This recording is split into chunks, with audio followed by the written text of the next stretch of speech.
Hey, my name is Igor, I'm a full-time software engineer, and in my spare time I'm building a startup from scratch. The idea is a high-performance URL shortener with a minimalistic, clean and modern UI. My goal is document the entire process, from drawing boxes on the whiteboard to writing actual code, dealing with trade-offs, bugs, and all those moments where things don't go as planned. So if you're into engineering, you're in the right place. Thank you so much for clicking on this video and hope you enjoyed.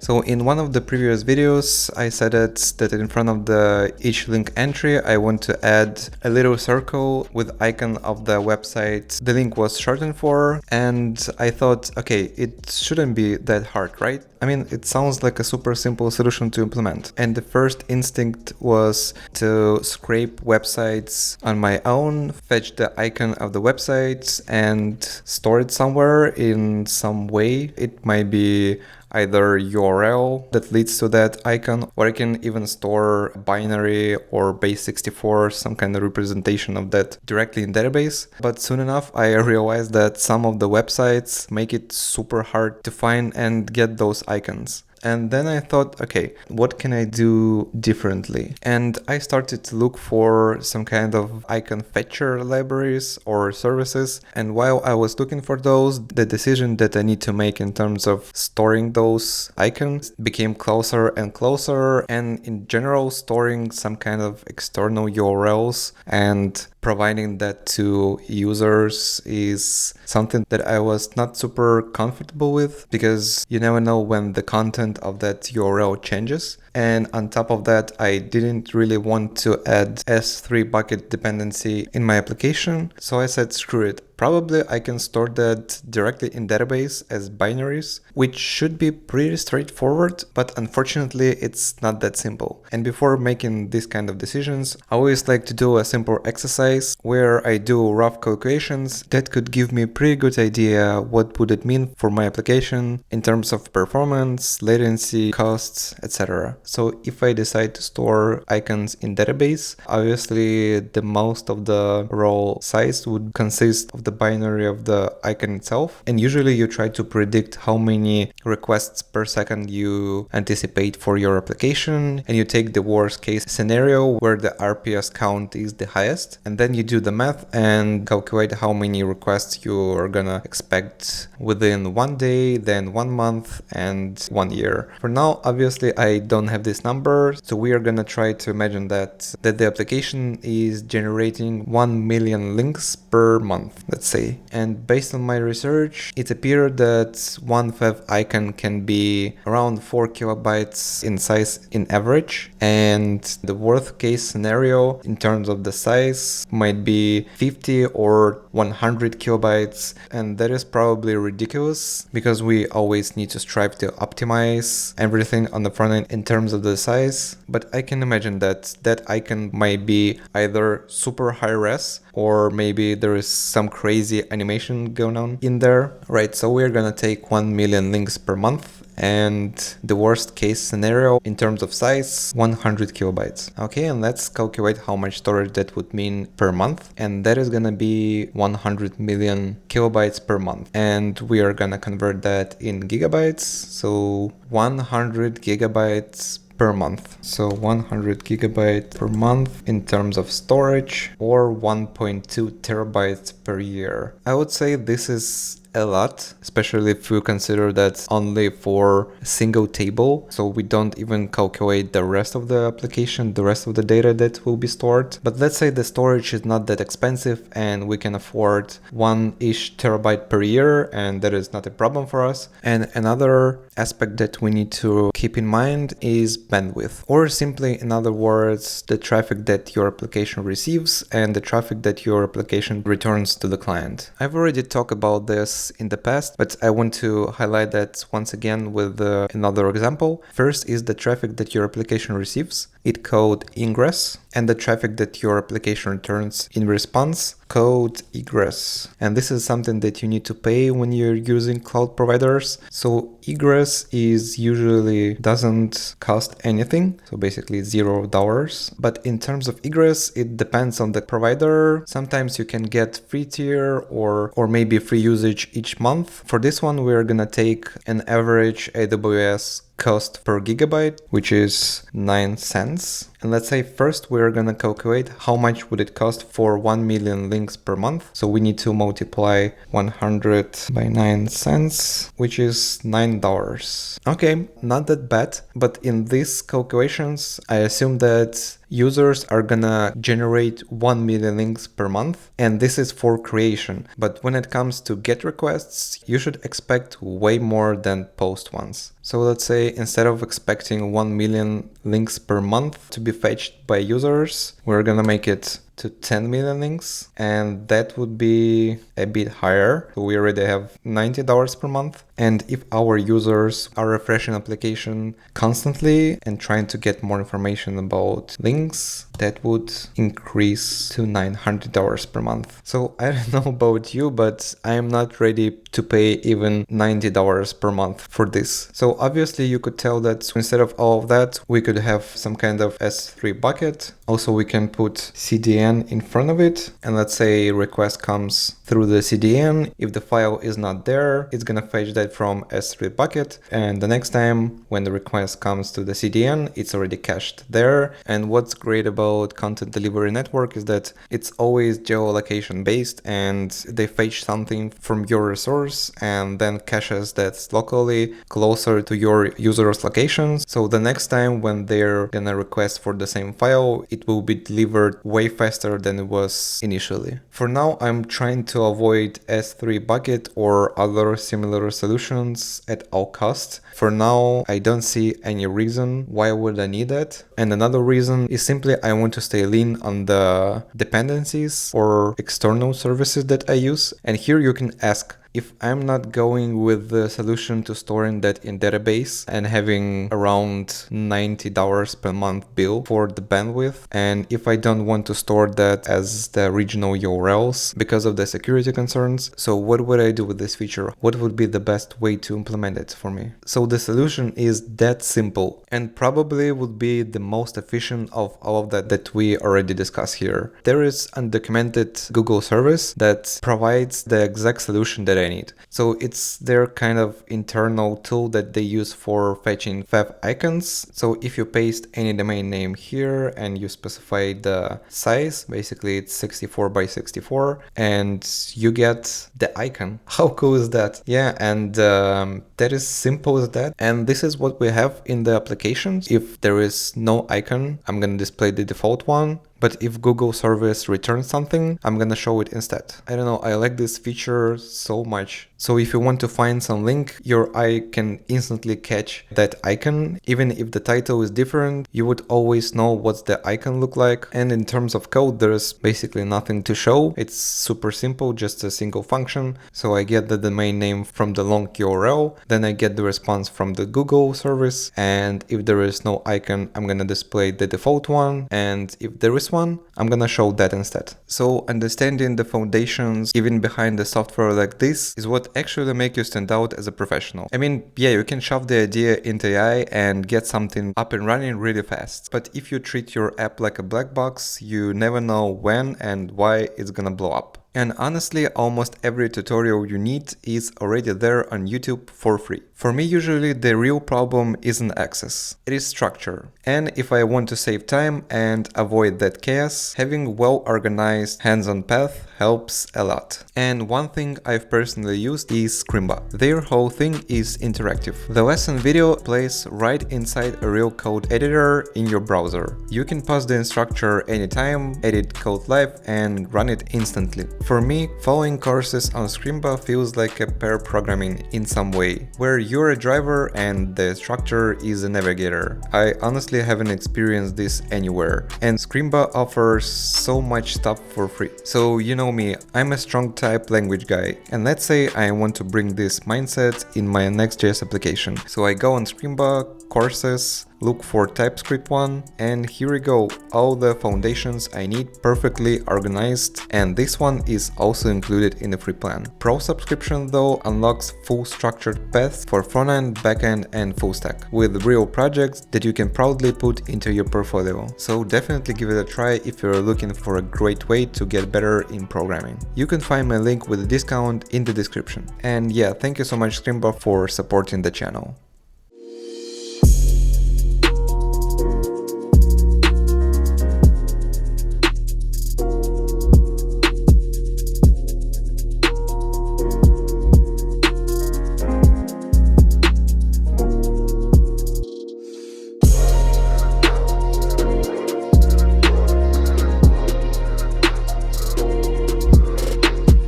So I'm trying to find balance in this project development, and I thought that in 1 week I would deliver at least one feature on the front end and one feature on the back end. I suppose that should be a good approach, because if I spend a lot of time, let's say on the back end, I might be disconnected from the front end work and might not know the context. What should I do and what should I be avoiding? So yeah, and as we already covered some changes on the front end, now let's jump into backend stuff. So previously I mentioned that I was looking for a better way to handle errors in my Spring Boot application, and I wanted to map my exceptions to HTTP status error codes. So in the business layer, I won't be throwing any HTTP statuses because there is not responsibility of it, and I came across of this library of this Mr. from Belgium. So the goal of this library is to make easy to have proper and consistent error responses for REST APIs built with Spring Boot. So sounds like a perfect candidate for our backend. So I've added the dependency to my project, and now we have this beautiful configuration. So I'm not go through all of the lines, but the most important stuff is here. So basically I want both client and server side errors to be logged with full stack traces, except only one, which is 409. This one is for rate limitation, and the reason why I don't log stack trace for this one is because if someone would spam my application, I would end up with tons of logs, and adding full stack trace to those potentially might cause some storage issues when I will be sending those to Logstash. So I just want to avoid that scenario. And here I have the actual mapping of exception to status codes, and I sort them logically starting from code 400. And actually, yeah, I already see that I did not the great job here. So bad requests, which is 400, should go first. So I'm gonna replace it here. So first we have 400, then 401, 403, 404, and so on. So the list of the exceptions is the one that I remember, but obviously I'm gonna be adding more and more of those when I will be needing to add my custom exceptions, or I will notice some exception that Spring or some other library throws. So the list is definitely not final. By default, this library uses message from the exception and put that into the response JSON. So the response would have this kind of structure where you have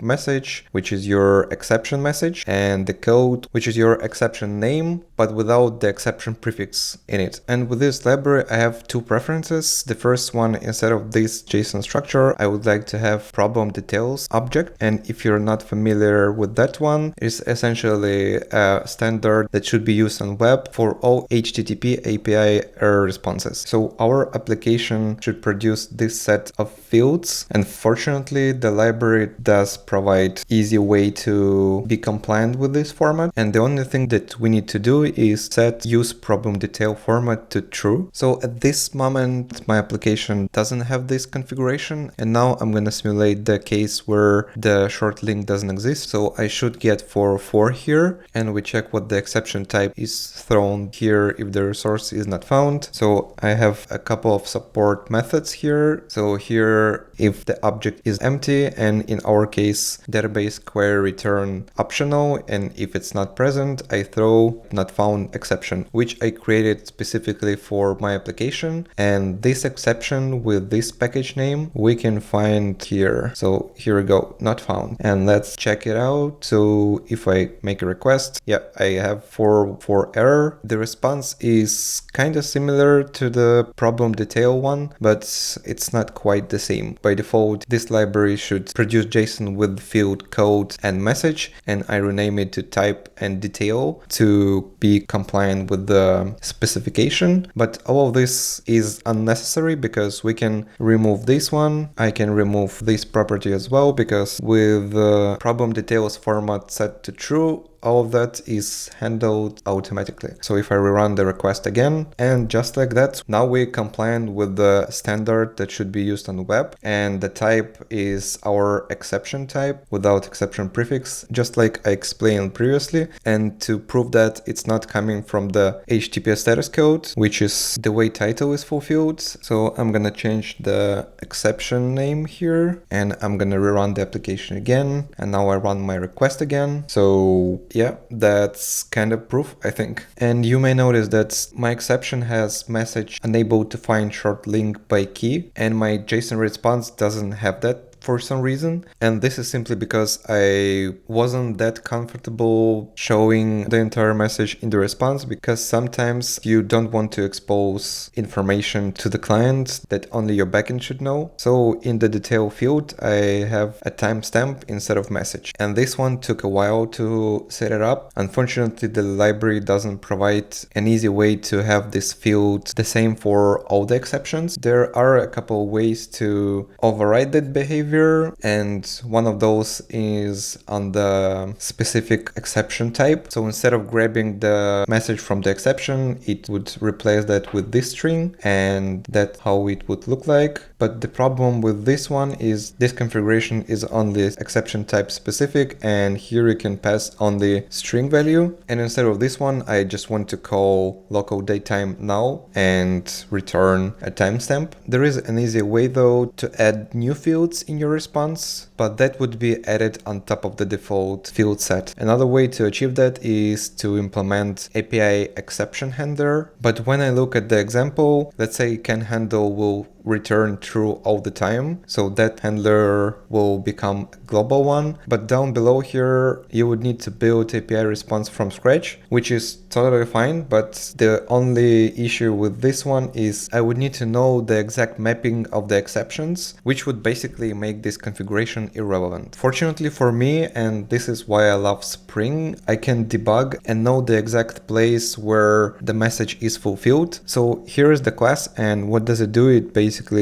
it checks whether the message is present in properties the way I showed in the documentation, and if it's not, it just grabs the message from the exception and set that to the JSON response. And if I check where this class is created, we can see it's a Spring bin, and here it has annotation conditional on missing bin. So that means that if Spring doesn't find any other instances of this class, it would create this object. So what I did is I create my component that extends this error message mapper, and basically I override here every single method that returns error message. And the way the message is built is extremely simple. I just grab the current local datetime, give it the following pattern, and that's it. Yeah, I love Spring for this flexibility. And if I get back to the response, so here I have a timestamp set in UTC time zone, and if I want to find the exact message and stack trace for this error that happened at 17:05 and 50 seconds, I'm gonna go in my application logs, and here I have the exact time as in the response, and I can find the exact reason for failing with the full stack trace. And another example why I wanted to add this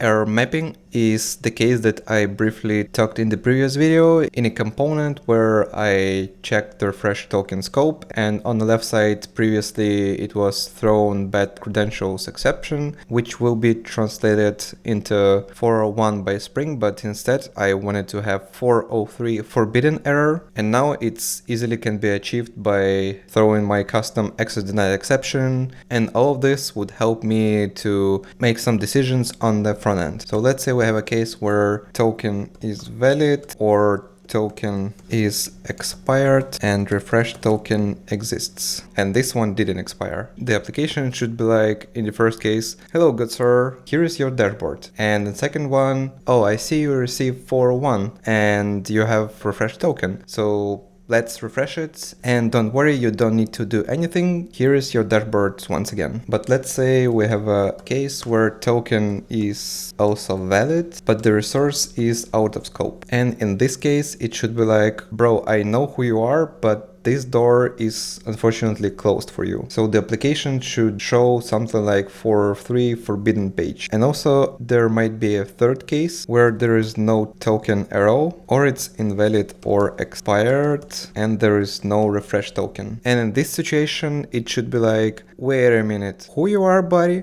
Get the hell out of here, straight to the login page. So yeah. And you may notice that I have a separate YAML file for error handling config, and I spent a little time to make everything a bit more organized. So now I have 3 different configurations that are pretty much long on their own. So having a dedicated file for them is a way for me to find the proper configuration faster, and all of those are merged in the main application YAMLs, so they're a part of the rest of the Spring configuration. And also I did a bit of cleanup in my build.gradle file. So previously I had versions defined directly in this file. That includes dependency versions, Java version, so on and so forth. And in some cases it's kind of okay to keep them here, but if your project grow and you add more and more dependencies, and some of those have linked version, just like in this case with Google Flogger, all these 3 dependency must have the same version 0.9, and the updated version is on the right. I'm gonna switch to this one. So now I have all the versions that are injected here from the gradle.properties. And here is how this file looks like. So nothing special, but let's say for Flogger, if I would need to update the version, I'm gonna update it here, and all of the versions that are related to this one are gonna be updated as well. It's just another approach to make everything consistent and slightly more maintainable. Alright, that's it for this week. Thank you for watching, guys, and see you next time.